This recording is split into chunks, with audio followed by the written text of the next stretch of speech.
Right guys, तो कैसे हैं आप लोग? क्या आप हार्ट अटैक, हार्ट फेलियर और कार्डियक अरेस्ट में फ़र्क बता सकते हैं? अगर हाँ तो बहुत सही, आपकी एजुकेशन लेवल काफ़ी ठीक ठाक है। लेकिन अगर नहीं तो आपकी एजुकेशन एक फ्रॉड से ज़्यादा और कुछ भी नहीं है, सिर्फ एक फ्रॉड। लेकिन चलिए मान लेते हैं आप एक रेप्यूटेड कॉलेज से पढ़े हो या आप एक अच्छी खासी पोजीशन पे जॉब कर रहे हो और आपको इनके बारे में नहीं पता, तो क्या ही फ़र्क पड़ता है। लेकिन गाइस, यही सवाल आता है बेयर मिनिमम का। आप तब क्या करोगे जब आपके लव्ड वन किसी ऐसी इमरजेंसी कंडीशन से गुजर रहे होंगे और वहाँ उन्हें बचाने के लिए आपके अलावा और कोई नहीं होगा, क्योंकि ऐसी इमरजेंसी में टाइम सिर्फ चंद मिनटों का होता है और उसके बाद एक्सपर्ट भी कुछ नहीं कर सकते। और मुझे यकीन है अपने देश में चंद मिनटों में तो कोई एम्बुलेंस आपके पास नहीं पहुंचेगी। उस समय में इस सवाल का जवाब तो आपको देना ही पड़ेगा, बट अनफॉर्चुनेटली इसका जवाब आपको तो आता ही नहीं। आप ही बताइए, क्या आपको CPR देनी आती है?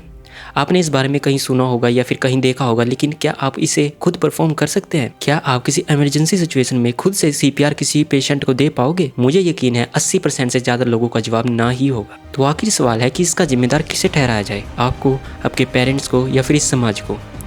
मेरे हिसाब से इस सवाल का जवाब है आपका एजुकेशन सिस्टम। तो आइए आज समझते हैं हमारे एजुकेशन सिस्टम के फ्लॉज के बारे में। एक बच्चा 2 से 3 साल की उम्र में ही स्कूल जाना शुरू कर देता है और लगभग 20 से 22 साल की एज तक वो अपना टाइम सिर्फ एजुकेशन सीखने में ही बिताता है।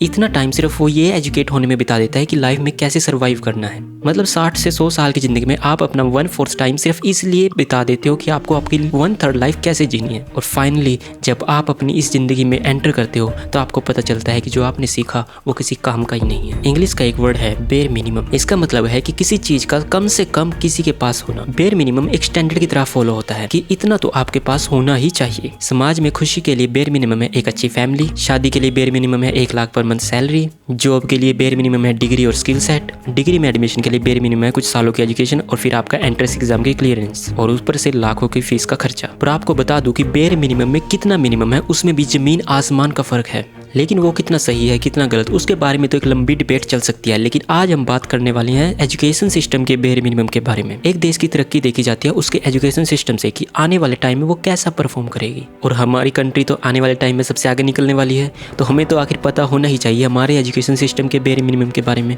सबसे पहले बात करते हैं कि एजुकेशन सिस्टम बनाया ही क्यों गया था। हम सब जानते हैं कि इंसान पहले जानवर ही था, लेकिन हम धीरे धीरे विकसित होते गए और आज एक इंटेलिजेंट जीव के रूप में उभर कर आए। और इन सब अपडेट्स और इनोवेशन के बीच में बहुत सारा टाइम लगा। इतना टाइम तो किसी इंसान की लाइफ भी नहीं होती। तो हमने जो सीखा उसे हमें नेक्स्ट जनरेशन को पास करना था, तो उस नॉलेज को ट्रांसफर करने के लिए बनाया गया एजुकेशन सिस्टम, एक पर्सन से दूसरे पर्सन को नॉलेज देने का तरीका। लेकिन आज हम एक मॉडर्न वर्ल्ड में जी है जहाँ पर हर इंसान को एजुकेशन लेना और देना बहुत जरूरी है अगर वो इस वर्ल्ड में सर्वाइव करना चाहता है। लेकिन क्योंकि वर्ल्ड अभी भी अपडेट होता जा रहा है, तो उसी के हिसाब से हमारी एजुकेशन का भी अपडेट होना बहुत जरूरी है। लेकिन यही तो सवाल है कि क्या हमारा एजुकेशन अपडेट हो रहा है या नहीं। अब जिन्होंने भी शुरुआत में एजुकेशन सिस्टम बनाया, मैं मानता हूँ कि वो लोग काफ़ी ज़्यादा बुद्धिजीवी रहे होंगे, क्योंकि ऐसी चीज़ें किसी बेवकूफ़ इंसान के दिमाग में तो बिल्कुल भी नहीं आ सकती। लेकिन गाइज, एजुकेशन सिस्टम में क्या फ्रॉड है और क्या सॉलिड है, यही डिफरेंस करना बहुत मुश्किल है। क्योंकि हमने कई बार देखा है कि कुछ चीज़ें जो पहले एजुकेशन सिस्टम में सबको सिखाई जाती थी, वो बाद में पता चली कि वो चीज़ें गलत थी और फिर उन्हें करेक्ट किया गया।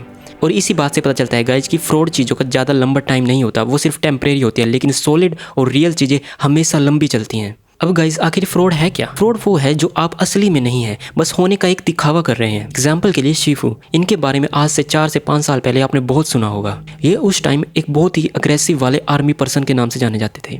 कितनों को ही लगता था कि इन्होंने कितनों को ही कमांडो की ट्रेनिंग दी है, कितने ही आर्मी मिशन सक्सेसफुली किए हैं। न्यूज़ चैनल्स पे तो इन्हें एक्सपर्ट के तौर पर बुलाया जाता था और यहाँ तक कि इन्होंने बागी तक मूवीज़ में काम कर रखा था। पर क्या आपको पता है कि इनका आर्मी से कोई रिलेशन है भी या नहीं? जी हाँ, तो आपको ये बता दूं कि इन्होंने किसी भी कमांडर्स को कोई ट्रेनिंग नहीं दी है और उनका ऑफिशियली तौर पर आर्मी से कोई भी रिलेशन नहीं है। मतलब ये सिर्फ एक फ्रॉड थे। और क्योंकि ये फ्रॉड थे तो आप आज देख सकते हो कि आपको इनके बारे में कहीं कुछ ज़्यादा सुनने को नहीं मिलेगा, क्योंकि फ्रॉड सिर्फ एक टेम्परेरी पीरियड तक ही काम कर सकता है, लेकिन रियल हमेशा रहता है। आज से ठीक 4-5 साल पहले मैं भी इनको देखकर बहुत ही एक्साइटेड हो जाता था, लेकिन अब जब मैं देखता हूँ तो पता चलता है कि हमारी दुनिया कितने झूठों से भरी हुई है। हमारे आसपास लोगों को झूठों से कितना ज़्यादा कंट्रोल किया जाता है। कोई इंसान अगर अच्छे से बिहेव कर रहा हो, अच्छे से बात कर रहा है, उसने अच्छे से कोट पैंट पहना है, इसका मतलब ये नहीं कि वो सच बोल रहा है। आपने तो उस पर आंख बंद करके विश्वास कर लिया, लेकिन वही झूठ की दुनिया से आप पर कंट्रोल कर रहा है। बट गाइस फ्रॉड और रियल में जो लाइन है वो बहुत ही पतली और नाजुक है। तो गाइस आखिर रियल और फ्रॉड एजुकेशन में फ़र्क ही क्या है? आखिर रियल एजुकेशन है क्या? जब बच्चा पैदा होता है तो उसका दिमाग एकदम ब्लैंक शीट की तरह होता है। अब वो जो आंखों से देखेगा उसे सच मानेगा, जिन कानों से सुनेगा उस पर विश्वास करेगा और जिस एनवायरनमेंट में जिएगा वही उसका कैरेक्टर बन जाएगा। और इन सब का रिजल्ट ये होगा कि वो अपनी जिंदगी में खुश रहेगा या दुखी, उसे जिंदगी जीने लायक लगेगी। किसी एक नॉर्मल मॉडर्न ह्यूमन बीइंग को इस वर्ल्ड में सर्वाइव करने के लिए कुछ चीज़ों में ट्रेंड होना बहुत जरूरी है। तो आज हम उन्हीं के बारे में बात करने वाले हैं जिसके लिए ये एजुकेशन सिस्टम बनाया गया। सबसे पहले आता है communication, to communicate with other human beings. अब हम इशारों से कोई कॉम्प्लेक्स बातचीत नहीं कर सकते, उसके लिए हमें एक लैंग्वेज चाहिए ही चाहिए।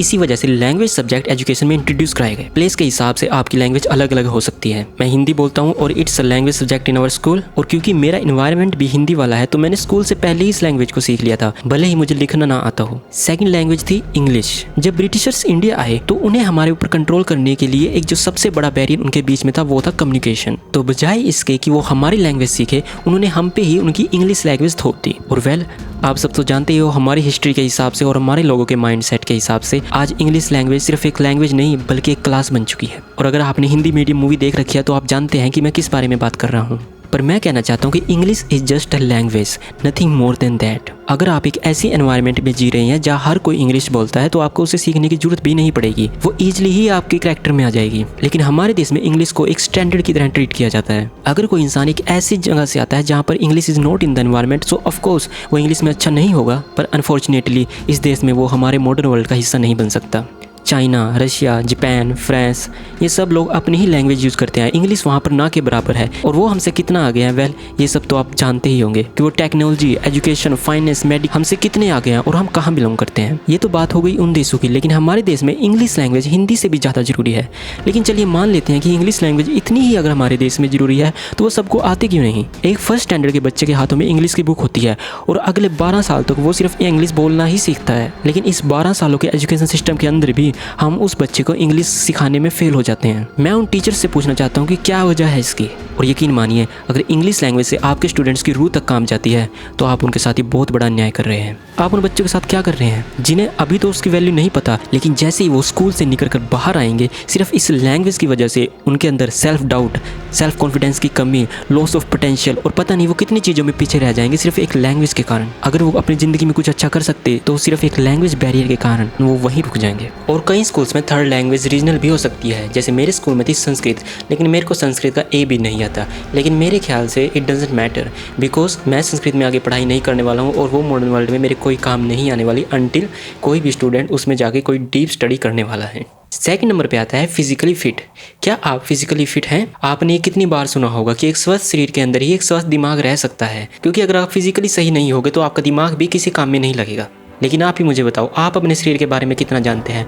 आपको पता है आपको कौन सा डाइट प्लान फॉलो करना चाहिए? आप ही मुझे बताओ, आप कितने स्पोर्ट्स के बारे में जानते हैं? या फिर इंडिया कितने ओलंपिक मेडल लेकर आया है? जवाब होगा बहुत कम, क्योंकि ये हमारी एजुकेशन में लिस्ट प्रायोरिटी पर रहता है। सरकार तो yoga day, sports day, extra curricular activity चलाती रहती है, लेकिन क्या वो इम्प्लीमेंट होते भी हैं या नहीं? क्योंकि ग्राउंड लेवल पर अगर उनका वर्क देखा जाएगा तो उनका इम्प्लीमेंटेशन बिल्कुल जीरो होता है। क्योंकि हमारे समाज की ये सोच है कि अगर बच्चा खेल कूद में लगेगा तो वो पढ़ेगा कब? उसका फोकस पढ़ाई से हटकर खेलों पर ही चला जाएगा। लेकिन स्कूल्स को याद रखना चाहिए कि मेंटल हेल्थ के साथ साथ फिजिकल हेल्थ भी एक बच्चे के लिए बहुत जरूरी है। अब थर्ड नंबर पे आती है मेमोरी। जब आप किसी चीज को देखते हैं, सुनते हैं, क्या आप उसको ज्यादा वक्त के लिए याद भी रख पाते हैं या नहीं? आप सब जानते हैं कि जो हिस्सा हम ब्रेन का ज्यादा यूज करते हैं वो एक्टिवेट रहता है और जिस हिस्से को हम यूज नहीं करते वो डीएक्टिवेट हो जाता है। फॉर एग्जाम्पल टंग की complex movement, year pitch training या फिर और भी कई तरह की एक्टिविटीज। आप अगर इनको सही तरीके से चलाते रहोगे तो ये सही तरीके से काम करती रहेंगी। जैसे कि टंग को सही करने के लिए टंग ट्विस्टर स्कूल में सिखाए जाते हैं, लेकिन क्या ईयर पिच ट्रेनिंग किसी भी सब्जेक्ट का हिस्सा है? नो डाउट सबको म्यूजिशियन नहीं बनना और हर किसी को सीखने की जरूरत नहीं है,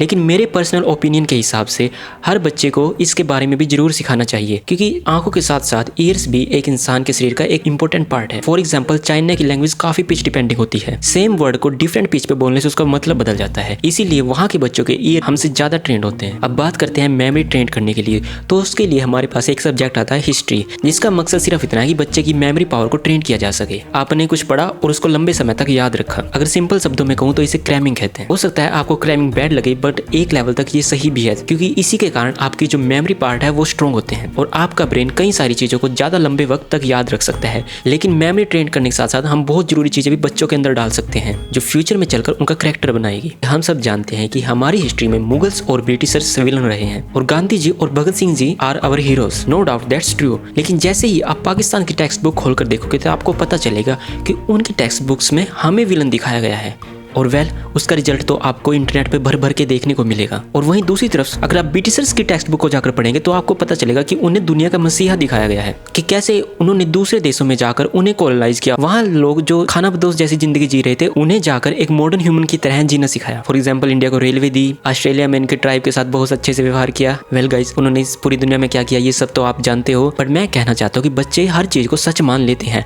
आपने उनके दिमाग में जो डाला वही उनका आगे चलकर कैरेक्टर बनाएगा। और गाइस, ये एक बेहतरीन तरीका है प्रोपेगेंडा फैलाने का। पूरी पब्लिक को ही ब्रेन वॉश कर दो ताकि जब वो बड़े होंगे तो आप पर कोई भी सवाल नहीं उठा पाएगा और आपको उनको कंट्रोल करना बहुत आसान हो जाएगा। जिस चीज को आपको हीरो दिखाना है उसके बारे में सब कुछ अच्छा बताओ, जिसको नेगेटिव दिखाना है उसके बारे में पूरी नेगेटिविटी फैला दो। और ये लो, आपके एम्प्लॉयज हो गए तैयार, जो बड़े होकर ना कोई सवाल करेंगे और समय आने पर अपनी जान तक देने के लिए तैयार हो जाएंगे। फोर्थ नंबर पे आती है प्रॉब्लम सॉल्विंग स्किल। जब आपके सामने कोई प्रॉब्लम आती है तो क्या आप उसे सोल्व कर पाएंगे? और गाइस, मैं ये मानता हूँ कि ये काफी टेक्निकल डेवलपमेंट है एक ब्रेन की, और इसी डेवलपमेंट करने में काम आता है मैथमेटिक्स। आप किसी चीज को कैसे तेज सीख सकते हो, आप किसी कॉम्प्लेक्स प्रॉब्लम को कैसे हल कर सकते हो, तो इसका जवाब है धीरे धीरे सीख कर, या फिर उस बड़ी प्रॉब्लम को छोटी प्रॉब्लम्स में तोड़कर, और फिर उस प्रॉब्लम का सबसे छोटे हिस्से को सोल्व करके आप उस बड़ी कॉम्प्लेक्स प्रॉब्लम तक पहुंच सकते हो। क्योंकि गाइस, जब भी आप कोई ऐसी मैथ की प्रॉब्लम पे आते हैं जो आपने पहले कभी नहीं देखी, तो उसे सोल्व करने में ब्रेन की बहुत ज्यादा प्रोसेसिंग पावर यूज होती है। उसके अंदर ब्रेन के बहुत सारे कंपोनेंट यूज किए जाते हैं, जिसकी वजह से आपका माइंड एग्जॉस्ट हो जाता है और आपको टायर्डनेस जैसी फीलिंग आने लगती है। अगर आप सीधा ही ऐसी कॉम्प्लेक्स प्रॉब्लम पे पहुंच गए जिसे आपने पहले कभी नहीं देखा, तो आपको दिमाग इंफॉर्मेशन से ओवरलोड हो जाएगा और बहुत जल्दी गिव अप कर देगा। तो इसका सिंपल सॉल्यूशन है one step at a time. आपने सबसे पहले मैथ सीखा, फिर प्लस, फिर माइनस, और जैसे जैसे आपकी क्लास इंक्रीज होती गई आप और कॉम्प्लेक्स प्रॉब्लम पर आते चले गए। और गाइस, ये लूप इन्फिनिटी चलता रहता है जब तक आप किसी ऐसी इम्पॉसिबल प्रॉब्लम पे नहीं पहुंच जाते जो अब तक सॉल्व ही नहीं हुई। बिकॉज हमारा दिमाग मैथ्स में ऐसे ही काम करता है। आपने पहले इजी प्रॉब्लम सॉल्व की, अगर आप उसी पर टिके रहोगे तो आपका दिमाग आगे ग्रो नहीं करेगा जब तक आप अगली कॉम्प्लेक्स प्रॉब्लम को सॉल्व नहीं करोगे। और अगर आप सीधे ही किसी कॉम्प्लेक्स प्रॉब्लम पे चले गए और उसके पीछे वाले सिंपल प्रोसेस आपने फॉलो नहीं किए, तो आपका दिमाग पहले ही ओवरलोड हो जाएगा और तभी गिव अप कर देगा। और यकीन मानिए, इस सब्जेक्ट में सबसे ज्यादा बच्चे फेल होते हैं, जहां तक मुझे लगता है, लेकिन मैं एक्सपर्ट नहीं हूं, कि जिन्होंने भी ये सब्जेक्ट बनाया it's quite good, but still student struggle with this subject. और मैं मानता हूं कि यही वो सब्जेक्ट है विच एक्चुअली वर्क्स, पर प्रॉब्लम आती है उसकी इंप्लीमेंटेशन में। स्टूडेंट्स को ये समझना चाहिए कि a+b+2ab ये फॉर्मूलाज आपकी जिंदगी में कहीं काम नहीं आने वाले जब तक कि आप किसी मैथ से रिलेटेड फील्ड में काम ना कर रहे हो। यही फॉर्मूलाज हैं जो आपके ब्रेन को ट्रेंड करते हैं जब आप जिंदगी में कोई फैसले लेते हैं। यही वो फॉर्मूला है जो फिजिकल वर्ल्ड को आपके माइंड में इमेजिन करवाते हैं ताकि आप सही डिसीजन ले सको। बट प्रॉब्लम तब आती है जब हम समझते हैं कि बच्चे को मैथ सिखाना है और उसके लिए उसका माइंड ट्रेन करना है। बट हमारा फोकस होना चाहिए कि बच्चे के माइंड का वो हिस्सा ट्रेन करना जो मैथ से होगा। हमें उसे जबरदस्ती मैथ नहीं सिखाना है, बल्कि मैथ सिखाकर उसके माइंड का वो हिस्सा ट्रेन करना है। एंड गाइस, 5th नंबर पे आती है क्यूरियोसिटी। अब हम ये सब चीजें सिखाकर बच्चे को उस मॉडर्न वर्ल्ड से इंट्रोड्यूस करा सकते हैं। अभी तक सारे सब्जेक्ट ऑलरेडी प्री प्लान्ड थे, आपके पास पहले से ही एक मैटर है, आपको उसे सीखना है और अपने आप को इम्प्रूव करना है। लेकिन इसके अंदर हमें बच्चों को ये सिखाना है कि सवाल कैसे करें। यहीं पे आती है साइंस। इसके अंदर हमें बच्चों को सिखाना होता है सवाल करना। दुनिया में कितनी ऐसी चीजें हैं जिनका जवाब अभी तक नहीं मिला, और वो आगे चलकर इस चीज की जिम्मेदारी लें, क्यूरियस बने और इन सवालों का जवाब ढूंढें। और ना ही वो कोई सवाल करने से डरे और ना ही कोई एक्सपेरिमेंट करने से, लेकिन वही उसका इम्प्लीमेंटेशन कितना अच्छा होता है आपको तो ये सब पता ही होगा। बस मैं ये कहना चाहता हूँ कि बच्चे स्कूल के लिए नहीं बने, बल्कि स्कूल बच्चों के लिए बना है। और क्योंकि एजुकेशन सिस्टम इतने सालों से हमारे बीच में है तो हम ये भूल जाते हैं। हमारा ध्यान रह जाता है तो सिर्फ मार्क्स पर, और मार्क्स तो जरूरी है ही। अगर अच्छे मार्क्स नहीं आए तो अच्छा कॉलेज नहीं मिलेगा, अगर अच्छा कॉलेज नहीं मिला नौकरी बेकार मिलेगी, सैलरी कम मिलेगी, और अगर सैलरी कम मिली तो रिस्पेक्ट कम मिलेगी,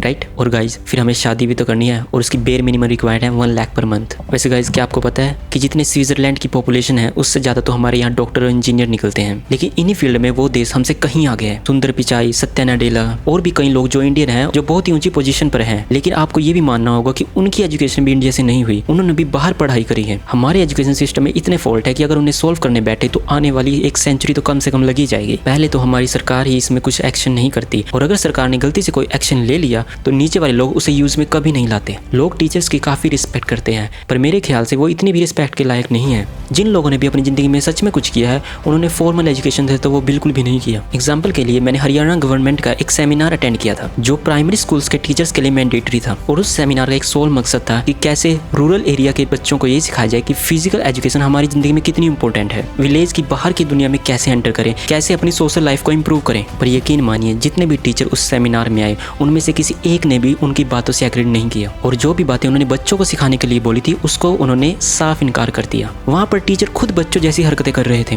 वो ये सब बोल रहे थे कि ये चीज़ें तो वो अपने खुद के बच्चों को नहीं सिखाएंगे, तो स्कूल के बच्चों का ख्याल तो आप छोड़ ही दीजिए। अब सवाल आता है कि बच्चों के फ्यूचर की जिम्मेदारी किसके कंधों पर है, क्योंकि बच्चों में तो अभी माइंड डेवलप हुआ ही नहीं कि क्या सही है क्या गलत, और जब तक उनका माइंड डेवलप होगा तब तक बहुत देर हो चुकी होगी, क्योंकि उसी माइंड को डेवलप करने के लिए तो ये सब किया जा रहा है। खुद वो कर नहीं सकते, एजुकेशन सिस्टम उन्हें करने नहीं देगा, क्योंकि उनमें से कईयों का तो खुद नहीं है और जिनका है वो लोग पावर में नहीं है, तो इसकी जिम्मेदारी आती है सिर्फ पेरेंट्स पर। जी हाँ, अगर आप चाहते हैं कि आपका बच्चा जिंदगी को बोझ ना समझकर उसे खुशी से जिए तो इसकी जिम्मेदारी सिर्फ आप और आप पर आती है। तो ये सब आपको तो करना ही पड़ेगा, वरना जब वो बच्चा बड़ा होगा तो आपको उसके ऊपर गर्व करने लायक कुछ मिलेगा ही नहीं, क्योंकि इस एजुकेशन सिस्टम से वो ना तो बाहर की दुनिया से लड़ पाएंगे और ना ही अपने खुद के अंदर के अंधेरे से। थैंक यू गाइज, और अगर आपको ये वीडियो पसंद आई हो तो इसे लाइक और शेयर जरूर करें, और हाँ सब्सक्राइब करना ना भूलें। मैं मिलता हूँ आपसे नेक्स्ट वीडियो में, तब तक के लिए गुड बाय, टेक केयर।